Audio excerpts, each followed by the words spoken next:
In less than a week's time, 3 Chicago cops were shot in the Windy City. Most recently, the officer getting out after experiencing a hospital stay, saying that it just built upon his resolve.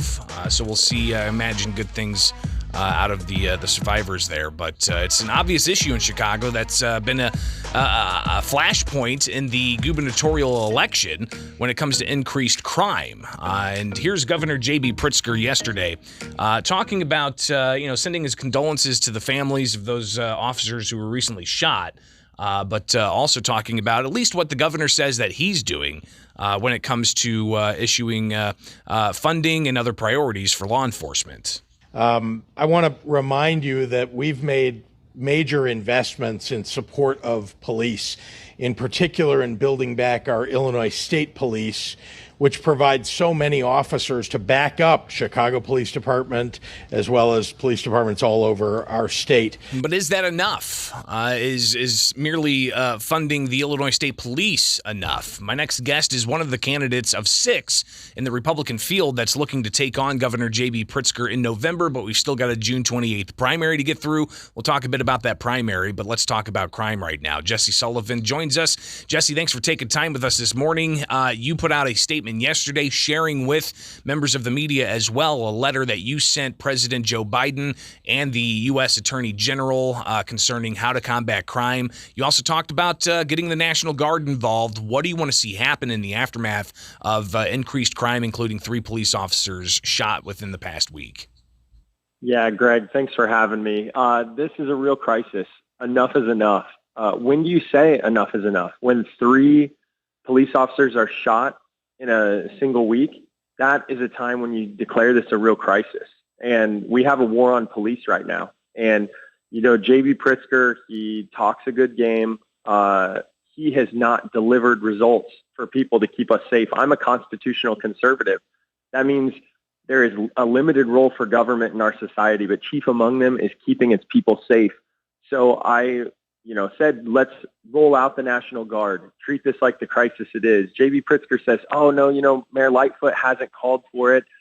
He is the governor. He has to step up and lead. When I'm governor, I will actually lead, deploy the Guard, treat it like the crisis it is. And lastly, we wrote a letter to Biden and the Department of Justice. They declared parents showing up at school board meetings as domestic terrorists. They investigated that. We have 55 gangs up in Chicago that need to be declared domestic terrorists. We need to go after them and take care of the gang problem, because that's what we have in our cities, that we need a real leader who will take action, and that'll be me. Jesse Sullivan with us on WMAY. The letter, I forget what the date was that you sent it on, but have you heard back from the White House or the Attorney General's office at all? No, we have not yet, and it's a real shame that they fail to talk about what matters most. They keep talking about COVID. J.B. Pritzker once again signed another emergency declaration, 28 months in a row, an emergency for COVID, but he will not step up and declare this an emergency when, hundreds and hundreds of people are being killed from this violence in the city. I've worked over in Afghanistan as an Army civilian, setting up local police forces. And I protect and serve at my core. We need to get back to keeping people of Illinois safe. There's tons of other issues that we could tackle, from abortion to tax policy. We could even talk more about COVID-19, though we talked about that earlier on in the program this morning already. But at 7:14, we're talking with Jesse Sullivan.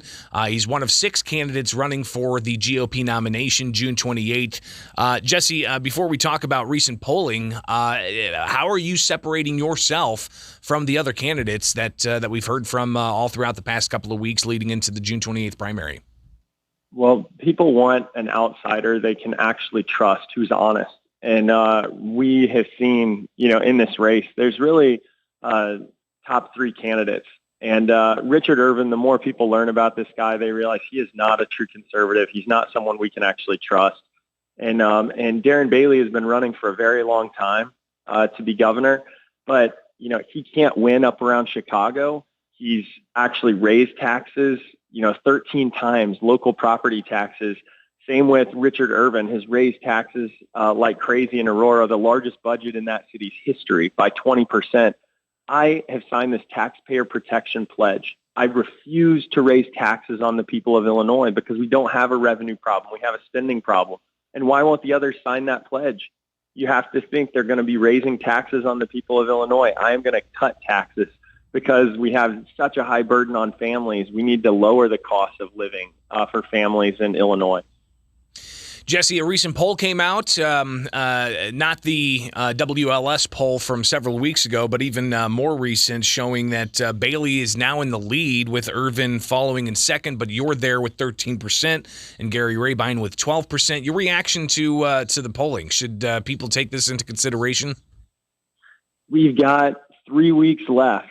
So please do your research homework. You can go vote early, show up at the courthouse, but we've got 3 weeks left in this primary. And from what I've seen, so many people are still undecided and trying to make their decision on who would be best to lead the state of Illinois.